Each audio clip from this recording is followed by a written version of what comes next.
morning, or depending on when you're watching this, good afternoon, good evening, or good night. My name's Ross, and as always told, out of Voice of Radio. So today we need to have a look at an incredibly cool product, which should make you jealous. It's a product which is coming out in Japan that we're probably not getting over here. But it's a great product, and it is one that should be making you very, very jealous. What we've actually got here is the Deck Build Box Battle Partners, and it's awesome.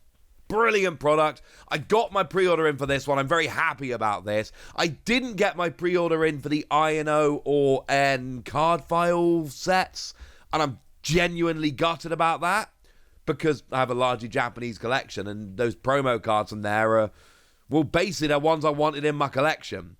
And I'm genuinely a little bit salty that I now won't have them in my collection, or I'll have to go and buy ridiculous reseller prices. Maybe I'll be able to find them in stock somewhere down the line, but I'm a little bit salty I missed out on them because I want the promos. The good news is they are just different holo, they're not even alternate art. So the files I'm not so worried about, it's mostly the promos. I'll get over it, it's going to be okay. But I did get my pre-order in for this.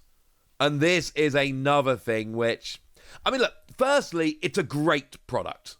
Genuinely awesome product. But secondly, it is worth pointing out that if you're playing in Japan, if you are a player over in Japan, someone that actually wants to build decks and play rather than just build up a collection of Japanese cards, this is one of the coolest products you've ever seen. Now, it is releasing alongside the main Battle Partners set at the end of January. The set, remember, comes out on the 24th of January. And what you get here is 10 packs of Battle Partners. And I've talked about this before, but I really don't think enough people are aware of this, of quite what a big deal Battle Partners is. As I keep telling you guys, my main collection nowadays is Japanese. I pre-order every set from Japan. The only set which is comparable to this is Eevee Heroes, in terms of how annoying it is to just get hold of it. I told you the other day how I sat in a queue for 3.5 hours to pre-order one box. That is literally the level we're talking about here. Although, as I also told you the other day, there is going to be a second drop where you can get a second box. And to be fair, I do tend to buy 2 boxes of each set. This is a set where I wanted to go a little bit harder, but it's not the end of the world. 2 boxes will be okay, and then I'll pick up a bunch of singles. But it's bizarre to me how few people are talking about the fact that Battle Partners is this big. And honestly, I think by the time we get down to the end of it, just getting your 10 packs in here alone is going to make this product worth it. Okay, maybe not quite, but it's a heck of a bonus. I should say it releases, like I say, on the 24th of January, and it comes in at 4,200 yen. So if you're picking it up for retail, it is coming in at basically $26.60. Also, as a side note, also sold out over on the Pokémon Center Japan. This one did. It was the last thing to sell out, I believe. But it did go and sell out on the Pokémon Center Japan. So if you want to pick this up at this point, you're unfortunately over to resellers. I believe you've missed your opportunity. Now, there is going to be another drop of Battle Partners, like I said. But the next drop of Battle Partners, from everything that we saw the other day, it seems to be that it's just going to be boxes of Battle Partners. It seems like the drop is going to be, come in, order a single box of Battle Partners, leave us alone. It doesn't seem like they're releasing the other products in here. So it's going to be a case of get a box of Battle Partners.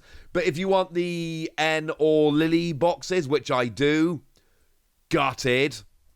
If you want this lovely deck building set, gutted. It's just a case of come and buy one box. But I do think this box is worth talking about as a particularly cool product. Because it's not just the 10 packs. It's called a deck build set.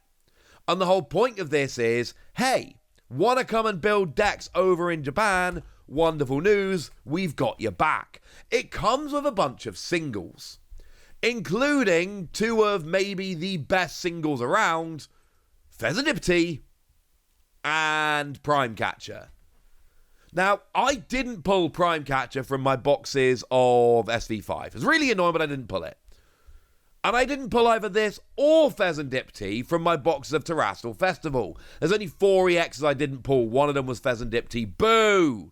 But the reason this is relevant is the price of these cards. And remember, if you're in Japan and you're playing the Pokemon TCG, you're gonna need Fezandipiti and Prime Catcher. Like, how many decks are you going to be able to build realistically that doesn't use either of those cards? Probably not that many, alright? This is a pretty big deal. Like, looking at the prices for Terrestrial Festival, Fezandipiti is a 480 yen card. The most expensive EX in the set is Fezandipiti, despite being a reprint, because it's that big of a card. Because everybody needs it that badly. Yet that's literally on the same level as a special illustration rare. In fact, all 3 of the future Pokemon, your Iron Hands, your Iron Valiant, and your Iron Crown, your Wellspring Mask Ogapon, and your Cornerstone Mask Ogapon. There are 5 special illustration rares in the set that value-wise are tied with Fezandipiti, even though it's just a regular EX and you get 1 EX per pack. In terms of your full art supporters, it's actually above some of these. It's above 6 of them, including the really cool Atticus, but it's also tied of a bunch as well. To put it another way, there's only actually 4 that are above. 4 full art supporters, which are more expensive than Fezandipiti. So just getting this thrown in this box, a 500 yen card, getting it thrown in a 4,200 yen box as a pack-in is just ridiculous. We can have a look at the A-Spec here, and actually, now obviously Prime Catcher is the most expensive one in the set. That shouldn't surprise anyone. That's 580 yen. So all of the cards I just told you about that are cheaper than Fezandipiti are also cheaper than this. And okay, to be fair, it depends where you look, and sometimes it's condition-wise. I just named the cheapest ones that can sometimes be picked up for less. Sometimes in some places, if they're fully minted, are a little bit more. But my point stands. I missed both of these cards from Terrestrial Festival opening 5 boxes. And I was a little bit salty because I'm now going to have to go and pick them up as singles because I really want a full set of Terrestrial Festival, not including all the secret rares. I'm not rich. But I'm now going to have to go and pick them up because I didn't pull them from my boxes, and they're literally the same price as some of the cheaper special illustration rares. Both of those cards are just thrown into this box, along with 10 packs of battle partners and a bunch of other stuff. This deck building set is absurd. If you're looking for something exclusive, there are dividers for the 4 trainers from battle partners. Your Ino, your N, your Hop, and your Lily. So they're in there. That's pretty cool. I think that and the actual box itself are the only exclusive stuff in there, but it's still nice to have something which can't be got elsewhere, and obviously the box alone is going to be pretty cool for storage. But then you also get yourself a bunch of energy, and you can have a look there. You can see some of the other cards which are included. Mew EX. Mew is brilliant. Now, Mew is not quite on the level of a Fezandipiti here, but it's still a pretty great card. Can copy the attacks of your opponent's Pokemon, lets you draw until you got 3 cards in your hand. Make no mistake about it, Mew is a top tier card that sees play in a whole bunch of decks. And oh look, that's coming in here as well. Maximum Belt. Okay, Maximum Belt is not on the level of Prime Catcher. I don't think anyone's pretending Maximum Belt is as good as Prime Catcher. But I think we absolutely are all pretending that this is going to be a good A-Spec, lets you do an extra 50 damage, and is going to be one that an awful lot of people are using in an awful lot of decks. And then there's a whole bunch of other cards there we're not going to go into as much. But, you know, Ino and Arven are really good supporter cards. Noctowl and Tatsugiri are good support Pokemon. Buddy Buddy Poffin and Night Stretcher are both good cards that are staples in just a whole bunch of different decks. You add all of this up and you basically end up with a bunch of really playable singles cards. And just to be clear, there's 171. They are not all shown on this image. And you get 10 packs of battle partners. And you get, you know, your energy and all of that. And it's just brilliant. Absolutely brilliant. There is an official breakdown, by the way. You get 12 Pokemon. Not all of them have been shown off, but a bunch of them have. 57 trainers, 6 special energy, 96 basic energy, and then your 4 card dividers and your 10 packs and all of that. It's a really cool product. It was one I pre-ordered without hesitation. I know a lot of other people did as well. We get the Trainer's Toolkit, to be fair. The Trainer's Toolkit that we get is a similar style of product here, by which I mean you get some packs, and then you also get some staples. But our Trainer's Toolkit generally gives us one alternate art, EX or V or whatever. The most recent one was Squawkabilly. We don't get ones where they're like, hey, here's the best supporting EX in the game, and the best A-Spec in the game, and a couple of other A-Specs, and a couple of other really good Pokemon as well. Like, this is the Trainer's Toolkit, but, like, if the Trainer's Toolkit was a good solid 6, this is a 10. It's a phenomenal product, and like I've said, if you're not actually playing with Japanese decks, that does dilute how good this product is quite significantly.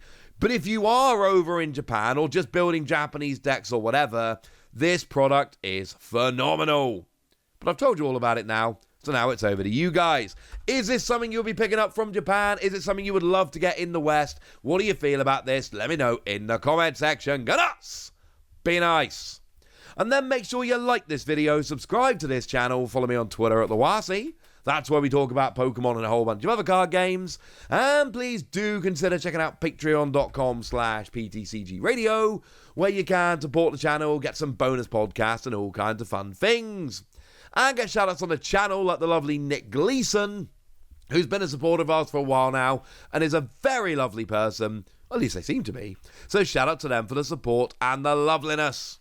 But by far the most important thing, as always, look after yourselves till next time, would ya? Thank you very much for watching. My name's Ross, and you've been watching PTCG Radio.